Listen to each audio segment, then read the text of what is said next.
Ahojte, dosiahli sme finálnu stratégiu. Každý kúsok plánovania, prioritizácie, organizácie, o ktorých sme hovorili v posledných 20 videách, sa stretáva v tomto jednom jednoduchom koncepte. Ak toto ovládnete, váš úspech je absolútne zaručený. Ak to budete ignorovať, všetko ostatné je zbytočné. 21. stratégia znie: spracujte každú úlohu samostatne. Znie to jednoducho, ale je to tá najťažšia vec, ako kedy urobíte, a zároveň tá najviac odmenujúca. Brian Tracy hovorí, že naša schopnosť vybrať si tú najdôležitejšiu úlohu, začať ju a sústrediť sa na ňu, kým nie je 100% hotová, je skutočným kľúčom k vysokému výkonu.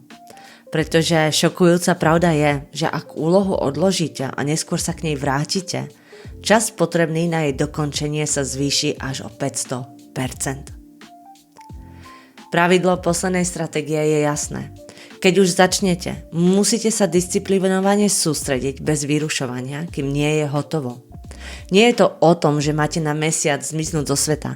Je to o rozhodnutí nezačať nový projekt, a to bez ohľadu na to, o koľko vzrušujúcejší sa zdá, skôr než dokončíte ten, ktorý ste už začali. Toto už nie je len o manažmente času, toto je o vašom charaktere.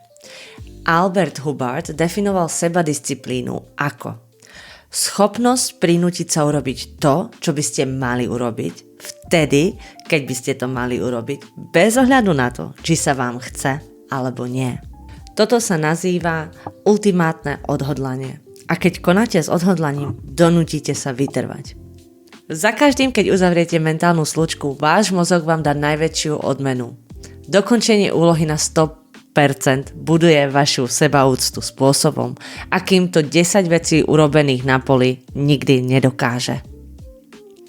A ja si toto pravidlo musím neustále pripomínať, pretože je také ľakavé dosiahnuť projekt, dajme tomu na 80-90%, začať sa nudiť a pustiť sa do niečoho nového. Ale musím si pamätať, 90% hotovo je stále 100% nedokončené. Táto séria bola cestou. Naučili sme sa 21 stratégií, ako nájsť svoje žaby a plánovať svoje dni. Môžete použiť jednu stratégiu alebo ich skombinovať. Záleží na vašej situácii a čo vám vyhovuje.